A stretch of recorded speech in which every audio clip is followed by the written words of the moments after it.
This is what Alex Riley did. He wants to die. Oh my gosh.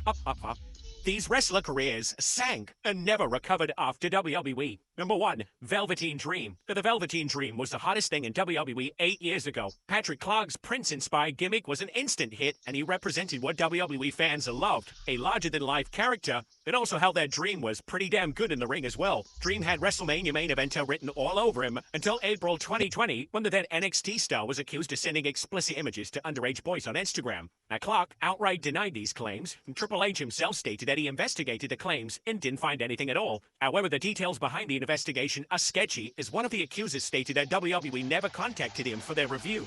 But even though Clark's run in NXT was never the same because of the accusations damaged his image, the last few months with Clark was considered awkward. Triple H had to pull the former NXT North American champion from television due to the mountains of complaints that he got for using the NXT star. Dream was pulled from television in December 2020, and he sat on the sidelines until the company decided to release him on May 20th, 2021. Now, on the surface, it seemed like Clark was released because of the accusations, but according to the Wrestling Observer newsletter, Dream's attitude was the huge reason that he was released from NXT. Reportedly, Clark rubbed the top officials the wrong way, and there was one unknown incident that was the final nail in his WWE career coffin. But the accusations didn't just ruin his WWE image. Dream couldn't get another wrestling gig for 4 years. The former NXT star's life spiraled out of control to the point where he was being arrested for first-degree battery and possessing drug paraphernalia. Though Clark was never charged with any crimes, no promotion thought that he was worth the trouble. In fact, there was some speculation that Triple H may have been interested in the NXT star now that Vince McMahon is gone. But Fightful claimed in 2022 that Dream was a public relations nightmare, and they had zero interest in bringing him back.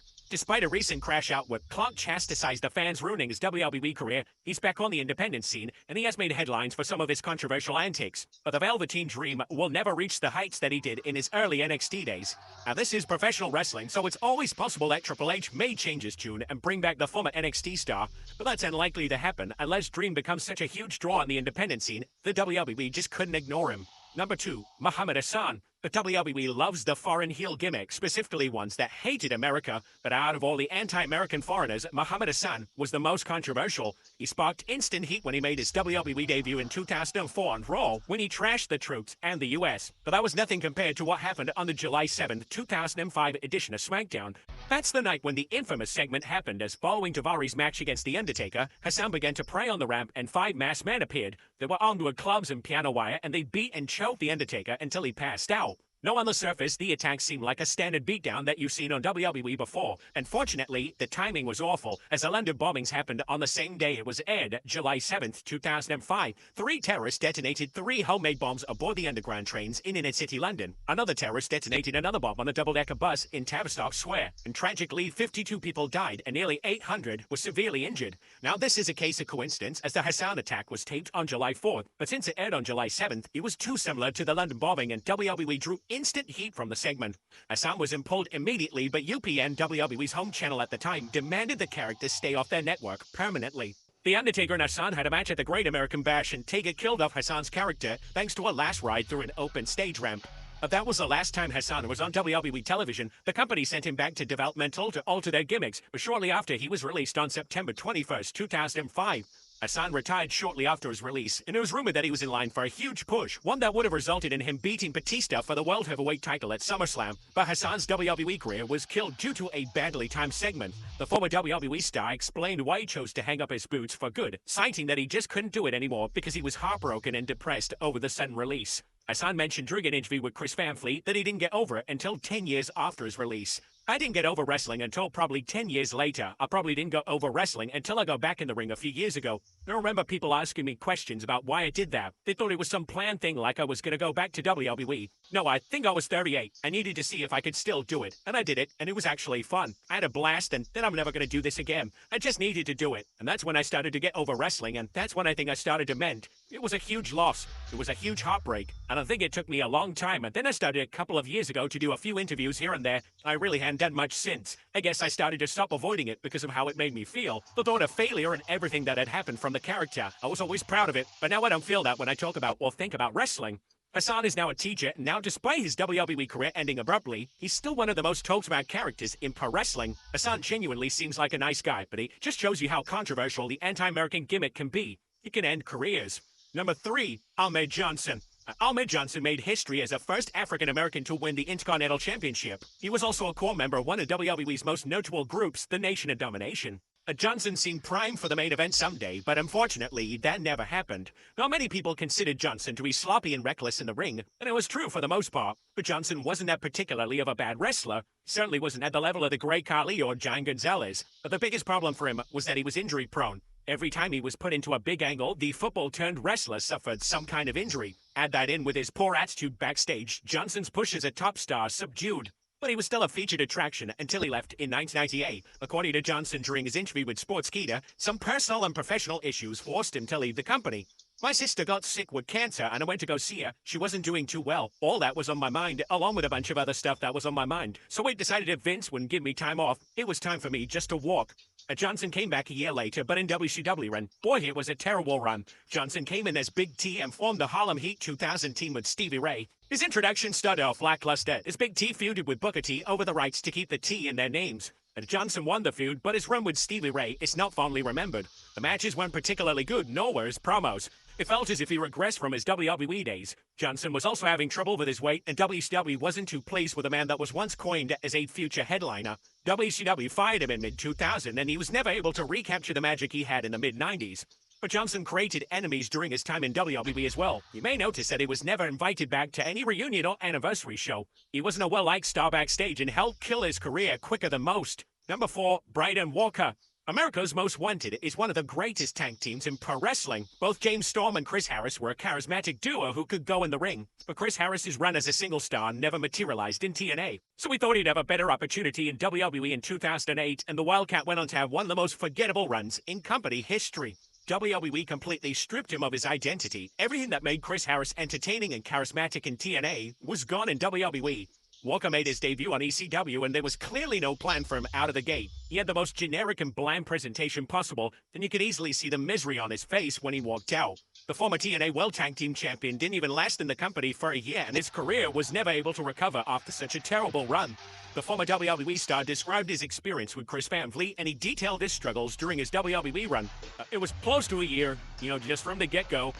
Yeah, I just saw different things. I did think when I first went, it was people were excited to see me, and they didn't want news getting out, and they made it feel like it was a big deal. That and we got all these plans for you and things like that. So it made me feel like, okay, maybe I made the right decision. But yes, within weeks, I was beginning to see that there was no background to any of this. There was no thought process, and I was just going to be another one of the ones that they're just thrown out there. And I was thrown out. There was no story behind it, no background on Braden Walker or anything like that, and a generic name, music, gear. There was no reason for people to really get behind it. Still felt like I could have made something work, and they just let me go out in rough but they were even taking that away from me. I mean, not like seconds and minutes before I would go out, I would have a producer trying to change my match, and you can't do this, you can't do that. So once you do that, I'm like, you're messing with me, man. I couldn't even go out and be myself in the ring. Very unfortunate, man. I felt like I could have made something work, but just didn't feel like the opportunity was presented to me. Number 5, Brad Maddox. But Brad Maddox is another strange what if. When he made his main roster debut in 2012, Maddox seemed to be poised for something big once it was revealed that he was in cahoots with CM Punk. Now, Maddox was never positioned as the next John Cena or Roman Reigns, but he seemed well adjusted as an evil authority figure. But once he was outed from the general manager role in 2015, that's where his career ended. Maddox quickly went from punching bag to dark match wrestler in a matter of 2 months. This was a time where the former Raw superstar tried out a pair of different gimmicks, but unfortunately for Maddox, one of those gimmicks got him fired. Maddox was a little overzealous before one of his dark matches, and he reportedly badmouthed the fans and called them cocky pricks, which was a banned term in WWE. This Saturn was a pretty good wrestler in the ring who had his best singles run in WCW. However, during the peak of his career, he decided to jump ship and join Chris Benoit, Eddie Guerrero, and Dean Malenko as the Radicals. This group feuded with DX and Cactus Jack, and unfortunately for Saturn, he was overshadowed by both Guerrero and Benoit. He would at least go on to win the European and Hardcore Championship, but those runs didn't help establish him in WWE. But then in May of 2001, Saturn killed his own career. This was due to a match against a jobber named Mike Bell, and during the match, Bell accidentally botched an arm drag, and he could instantly see Satin snap and beat the hell out of him. Satin then dropped Bell right on his head to the outside. A former European champion took liberties to punish Bell for his harmless mistake, so WWE in turn punished Satin by giving him the moppy gimmick. This silly gimmick got over with WWE fans, but it cemented him as a lower card act. WWE did eventually drop the gimmick, but Satin didn't do much once his feud with Raven ended in 2001. He had a couple of tag team matches and was sidelined with an ACL injury. WWE eventually released him in November 2002. Then he briefly competed in TNA and fought around the indies, but his career peaked in WCW, even though most fans remember him because of the moppy gimmick. Sadly, Satin's life had taken a turn for the worse. Also, he made a number of appearances in different promotions on the indie scene, including World Wrestling All-Stars and New Japan Pro Wrestling. He would be homeless for years due to drug addiction. This happened after an altercation in April of 2004, where he came to the aid of a woman they were in the process of raping behind a strip club. After being shot, he became addicted to methamphetamine and was homeless for 2.5 years. Number 7, Rikishi. WWE had plans for Rikishi to be their next top heel in 2000 when he confessed to attempted murder, where he ran over Stone Cold Steve Austin at the 1999 Survivor Series. But Rikishi just didn't fit the heel role. The former WWE star didn't have the charisma to pull off a serious heel act, and fans just didn't buy Rikishi as this cold-hearted killer who ran over Stone Cold Steve Austin. After that mistake, WWE abandoned heel Rikishi after he was sidelined with an ear injury. But the Hall of Famer remained on the mid-card vortex until his departure in 2004. Rikishi made the jump over to TNA in 2007, but his run didn't even last a month as he left the promotion due to a pay dispute between both sides. He would continue to wrestle here and there on the indies, but Rikishi never got out of that mid-card vortex because of his gimmick. His Too Cool gimmick was a fun one that excited fans, but it hampered him from becoming a top star.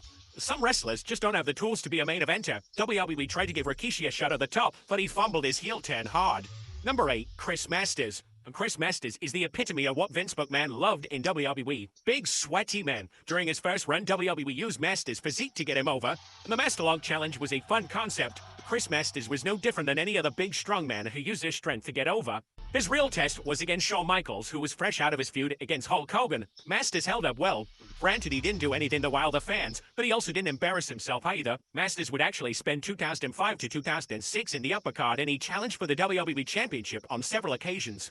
But when Chris violated a wellness policy, Vince McMahon was not happy about it. His status in the WWE dropped significantly as the company no longer saw him as a top heel.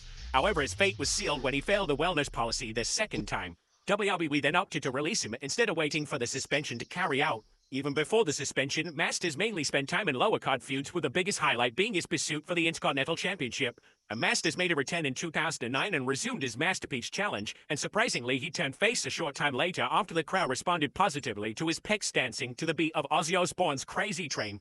But Chris Masters never reached the heights of his first run as he was back occupying the mid-card scene. It certainly didn't help that he was suspended again for another wellness violation in 2010 and eventually released in 2011.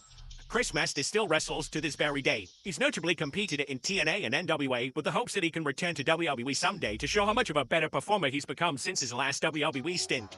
I don't think I'm ever going to be a full-time part of the company again. I think it would be a cool, like, Rumble surprise, for instance. There's definitely some amends. Like, if I go back there, it's not just about myself, the oh shit moment of redemption, but it's making amends. It'd be cool to go back there and just kind of show the WWE universe who I am now, which is a very different performer. Hopefully Masters gets that opportunity to prove how far he's come since his early days in WWE. Number 9, Abraham Washington. Now, Abraham Washington was fired for the very same reason as Brad Maddox, except what he said was on live television. Abraham Washington was only used as a manager on the main roster, and he had a generic WWE talk show during his entire run in ECW. He was impaired with Epico and Primo and then turned on his original clients for Darren Young and Titus O'Neil. But then Abraham went off script and delivered an off-color joke that got him fired. During a live broadcast, Washington said Titus O'Neil is like Kobe Bryant at a hotel in Colorado. He's unstoppable. Unfortunately, that joke was a reference to Kobe Bryant's sexual assault case, and it did not go over well with WWE officials. Vince fired Washington less than 24 hours later. Washington wasted no time on ripping the company over their decision and tied his firing to Linda McMahon's run for Senate in Connecticut. Then he felt that WWE overreacted to the situation, but the company stood 10 toes down with their decision, and Abraham Washington disappeared from the limelight from his firing. Washington made a wrestling return in 2016, but his wrestling appearances were sporadic. The former WWE star talked to Wrestling Inc. and expressed his regret over what he said. He's at peace with the decision that the company made. Honestly, at the time, I was hurt and shocked that I was released, so I said things that were unfortunate, and I regret saying those things. I've since apologized to WWE, and I put it all behind me with a clean slate. And number 10, Vladimir Kozlov. Vladimir Kozlov was a generic big guy number 1,237 that Vince McMahon wanted to push into the main event scene very quickly. He made his debut on April 4th, 2008, and main evented Survivor Series 2008 in a triple threat match against Jeff Hardy and Triple H. However, it was that main event that quickly exposed Kozlov as a very green performer. WWE pulled a controversial stunt by putting up an article of Jeff Hardy being found unconscious in a hotel stairway, and that left Triple H and Kozlov to fight alone in the main event, and it simply was not good. He relied on a basic moveset where heels use a ton of rest holds on the babyface, and it resulted in an extremely boring match. Now, it would go on to have matches against Shawn Michaels and The Undertaker, and they turned out pretty well. However, the damage was already done, and the company moved him over to the ECW brand during the 2009 draft. Despite another big man flopping as a top star, Kozlov found his success teaming with Santino Marella. The unlikely pair made for a very fun duo, who had several memorable moments, including a tea party with Sheamus. Although Kozlov had a notable run before his release in 2011, it wasn't the case of Vince choosing to push a big man only because of his size, and nothing else. Kozlov didn't spend much time in wrestling afterwards, with the most notable thing he's done was announcing in Impact Wrestling in 2021. However, the former WWE stars made some appearances in big Hollywood movies such as John Wick 2, The Fate and the Furious, and Wolf Warriors 2. As wrestling days are certainly over, but the former WWE star has done a great job of carving out a nice acting resume. But there you have it, folks. 10 wrestlers whose careers that sank and never recovered after WWE. Be sure to leave a comment down below. I'll see you next time with some more wrestling content.